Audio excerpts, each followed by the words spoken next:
Hey guys, how's it going? Um, it's been a while, but just had a lot going on. So finally able to make a video on my progress on this thing.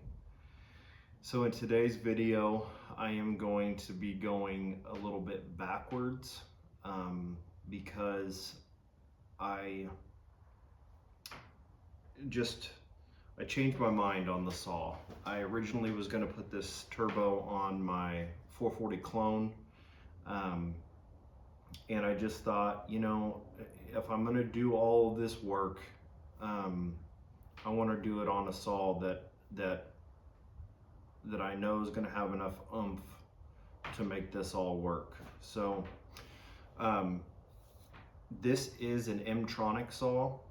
I do have a regular coil and a regular carburetor, so we're good there. But I have made some progress and finally got some stuff in the mail. So this is kind of where I'm at right now. Got the part of the charge pipe made. Tomorrow I should have the boot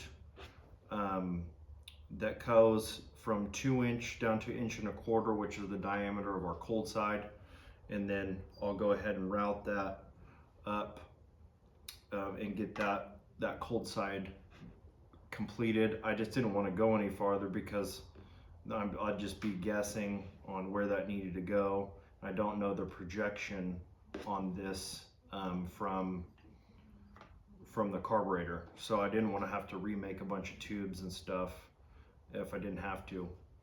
So this is an M-tronic carburetor. I actually have another M-tronic carburetor that I did some bad things to. I don't think it's going to work, to be quite honest, running this M-tronic. I mean, it's a shot in the dark, but this has been opened up and a lot of modifications done to this carburetor, so why not put it on there? If it runs, great. If not, well, just throw that coil and the standard carb on there and we'll go that direction. So I am going to be mounting a 3.5 ounce nitrous bottle right here. It's just a little guy. I don't know where it's at the moment, but it's just a short little 2.5 inch diameter, super light nitrous bottle, and then got a purge solenoid. How we're going to do all that is just with an M12 battery adapter. So this is just an adapter that you can hook any 12 volt M12 Milwaukee batteries to, and then you have your 12 volt source. It's, about the lightest way to do it, I think, with still having enough juice. And I'll be making a small plate that's going to come out a little ways here to be able to mount the battery. And I do have a mechanical boost gauge right here, which I'm kind of mixed feelings about the mechanical boost gauge because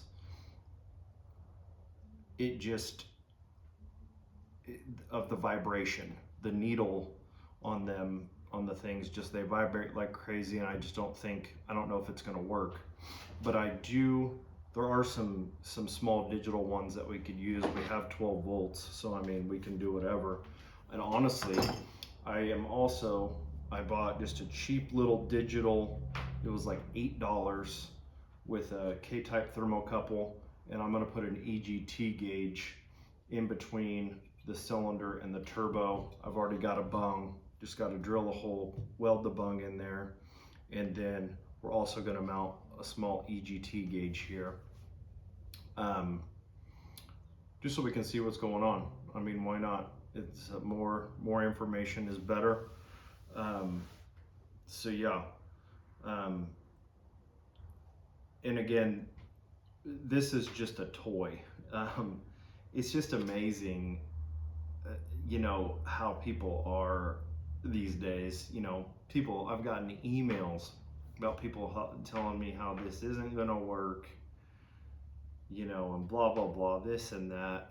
You know, who gives a shit at the end of the day? Like, this is just for fun. This is not something that has to be used out in the field. This is just a toy, you know?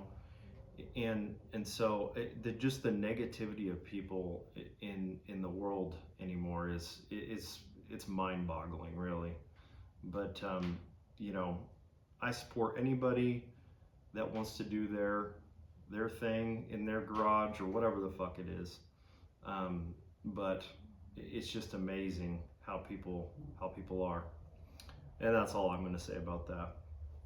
So, anyways, we are making progress. So I also, this saw was an excellent running saw before I did all this. I had a factory um, top end, steel top end that I ported, um, and that's still in excellent shape. I was not willing, because I did have to put a new top end on this thing not that long ago, because this is my own 661, and I could not I couldn't chew this one up. So I actually, a while back, I bought, you can buy, they're pretty junky, but you can buy a cross performance, like the Mastermind Work Saws cross performance cylinder for $14 on from HL Supply, and that's what I have on here. Hell, it comes with a set of cable rings.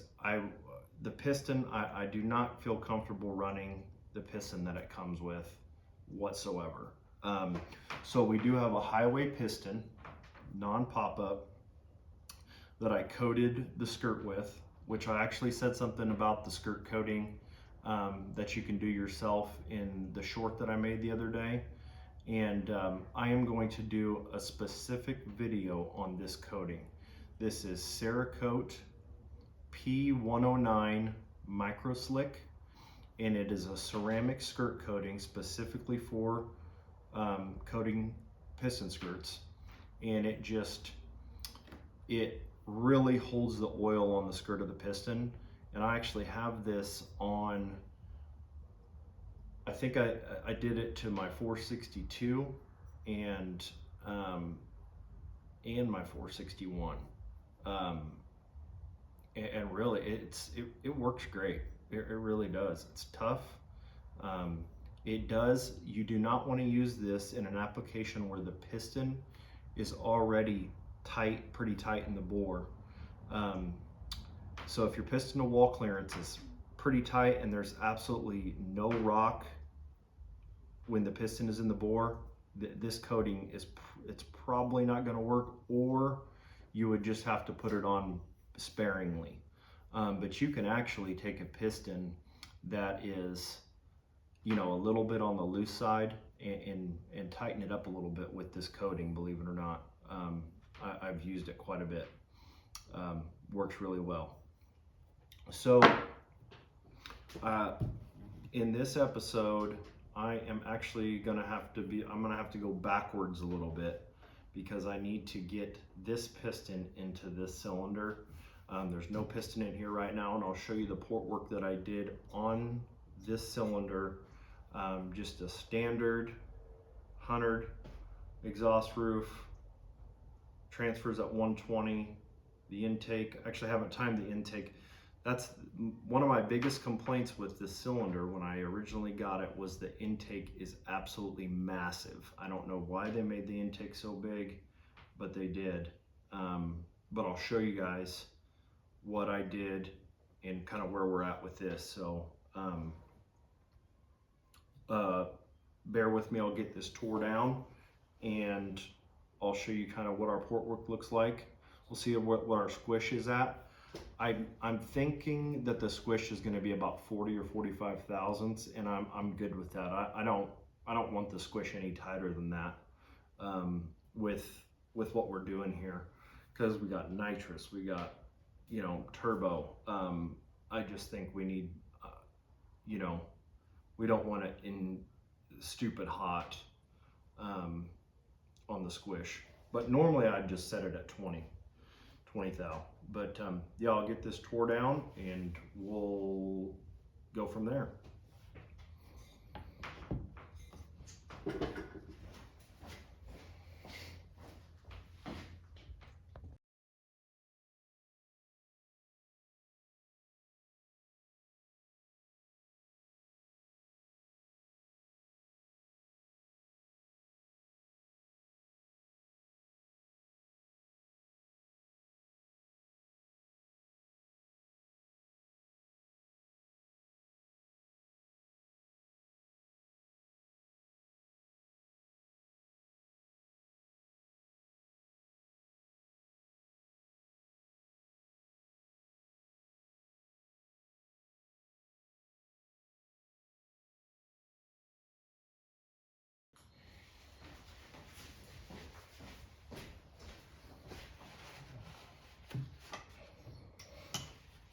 All right, so we got this thing tore down. Took me exactly 6 minutes. So that's not too bad. So, cross performance cylinder. So there was another issue, there was one issue with this fitment. This mount would not go far enough for the bolt to go down through there because this was not made correctly. So I had to clearance that so our mount would fit.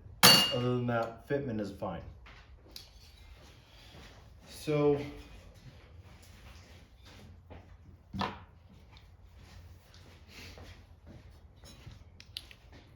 on the cylinder, the plating, I must say, is actually pretty darn good. I'm not gonna lie. It's very hard. You can't scratch it. It doesn't chip when you're trying to port it. So the intake on the camera, the intake opening doesn't look that big, but you can see where I epoxied it. But I'm telling you, with that epoxy not in there, that intake was massive. And then there's our exhaust. So all in all, and these ports were extremely rough. I mean, it took quite a bit of time to get it where I wanted it. So the band at the top, I did cut the band a little bit just to get it cleaned up because it wasn't even level. I mean, it was terrible. But yeah, so happy with how it turned out for $14.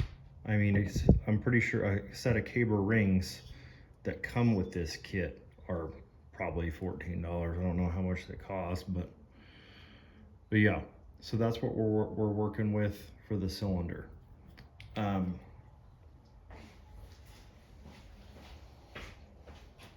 So on this, I'm definitely going to run a base gasket. I don't want to rely on sealant. What I typically use on everything is Moto Seal. I've had perfectly good luck with that. Works fine. But I don't want to be messing with sealant, trying to get it sealed up. A base gasket. Honestly, I try to use a base gasket on every single one saw that I work on, if you can, because it's just that much better. So put that on correctly. Keep flipping it around. There we go. This saw does have a timing advance, but I'm going to back it down to stock as well. And I am going to use an OEM wrist pin wherever I put the goddamn thing.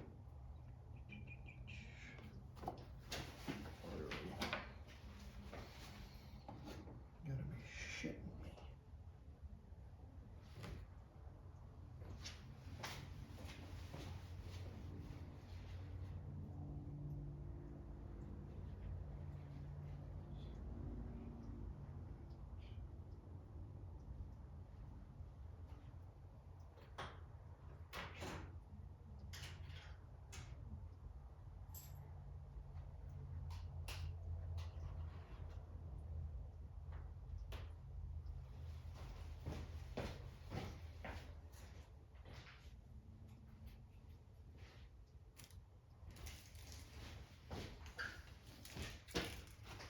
Got my shit together. I also want to show you guys something on these rings. So I got a set of cabers here. This cylinder kit comes with caber rings, but I want to show you the difference in tension that between a highway ring that comes with a highway piston and this caber ring. It's quite a bit different. So see if you can see if it'll zoom in here. So the difference in the opening.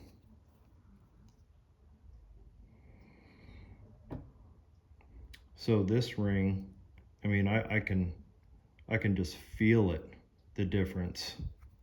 I mean, this one is significantly stiffer. And of course, to start with, you can just see it. These are both 56 millimeter rings. I've got a quick story to tell you guys that you probably won't believe me. This saw had a factory, I don't know how you pronounce it, Gillardoni. Let me go get the cylinder.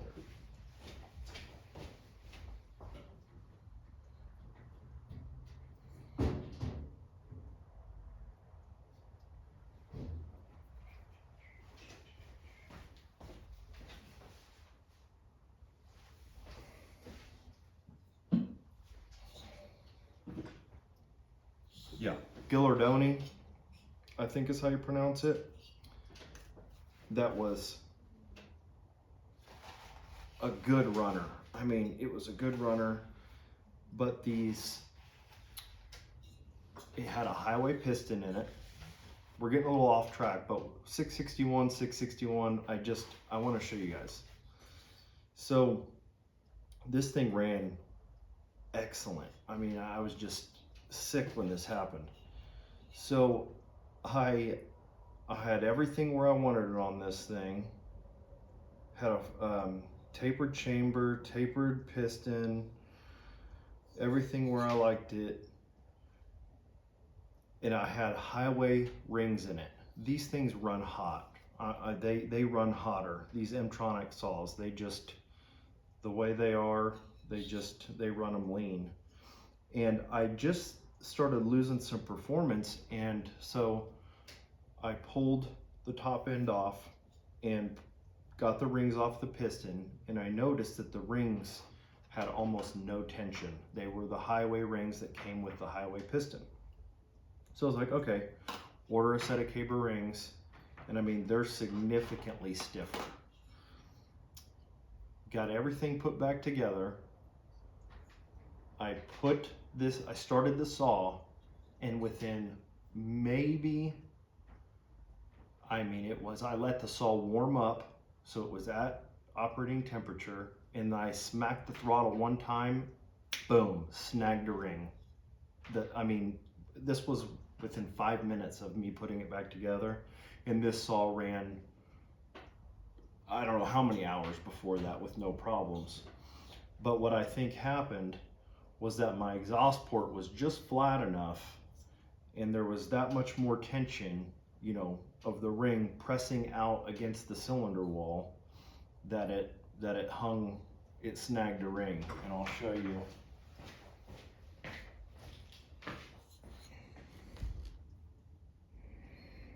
Boom, snagged a ring right there within 5 minutes of starting it after switching over to a cable ring. It's got a pretty flat exhaust. This was the intake. I mean, there's some wear on this cylinder. It was ran quite a while, but yeah, so that sucked. So that's how I ended up with that top end. And it's going, it ran great too. But yeah, that's just my story on the highway cable ring, you know, the tension difference. Because that's the only difference that Saul ran a while with highway ring, and they were wearing fine, and just all came to an abrupt end. So let's get this cylinder put back on, and we'll go from there.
It's a goddamn mess. I can't find shit. Where's my pointer at? There.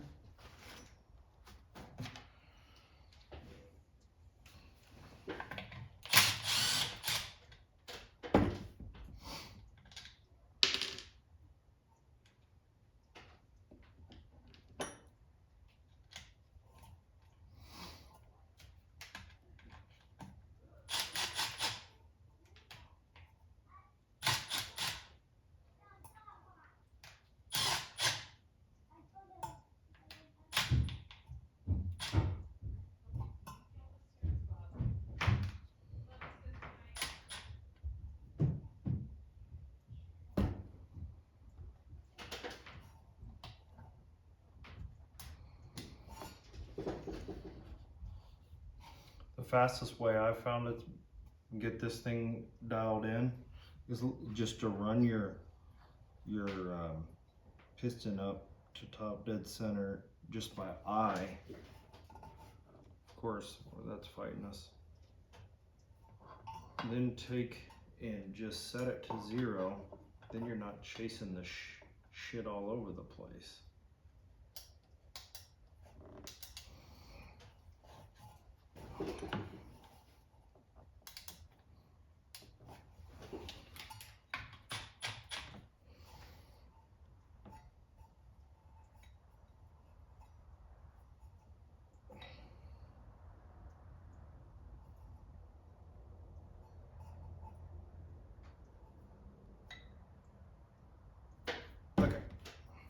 Okay.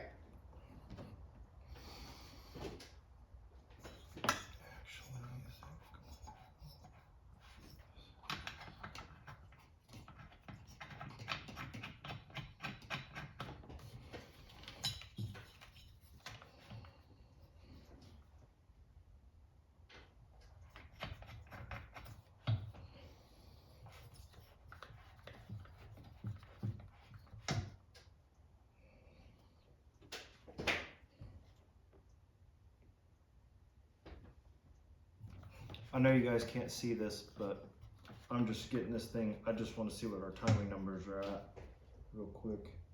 50,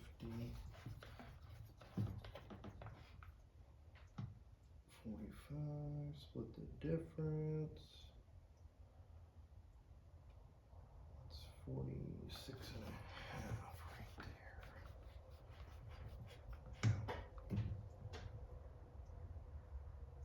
It's 48,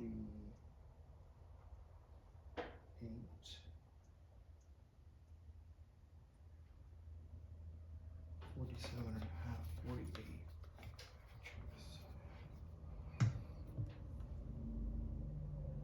Oh yeah, we're dead on right there. I like turning it over there because I've had these things move on you. You twist it on this side. Okay. Okay.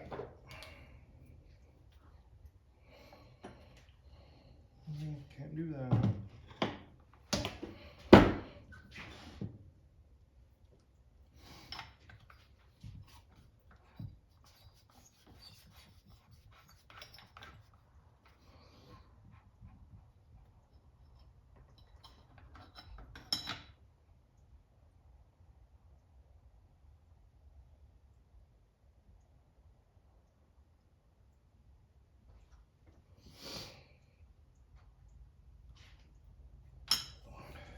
It's at 100 on the exhaust,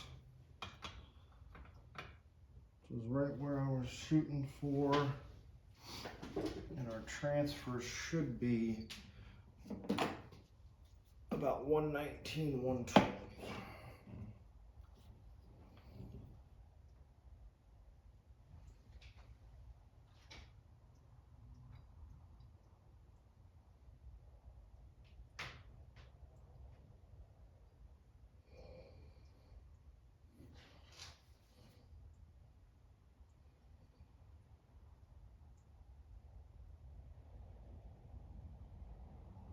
$122.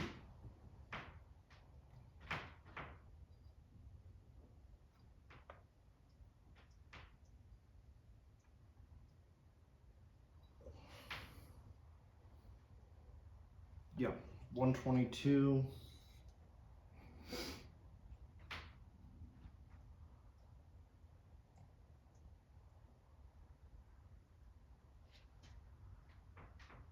$122. All of them, primary and secondary. Let's see where we're at on our intake here.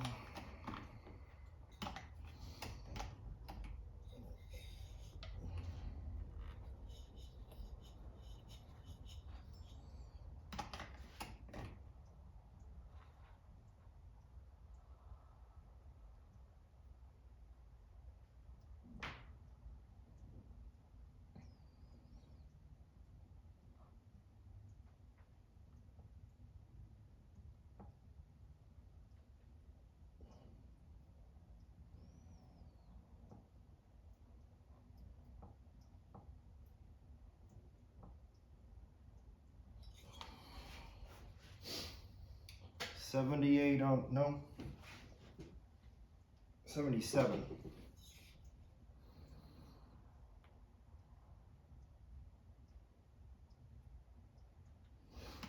When I timed this before I put epoxy in there, the intake was at 86, and that's how it came. I haven't cut anything off the base of this cylinder.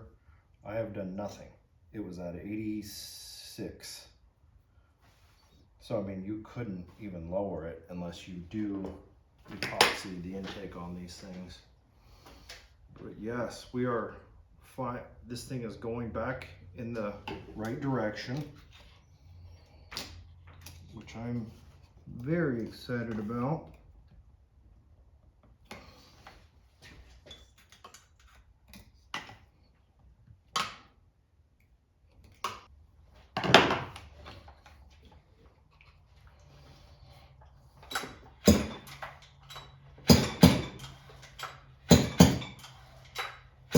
It's crazy, even with 44,000 squish. I mean, this saw would still probably run excellent with the numbers that are in it. Beautiful.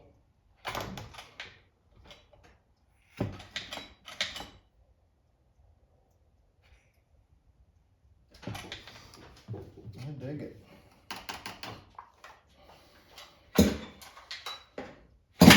Oh yeah, she's just, it's still got quite a bit of compression. Brand new rings.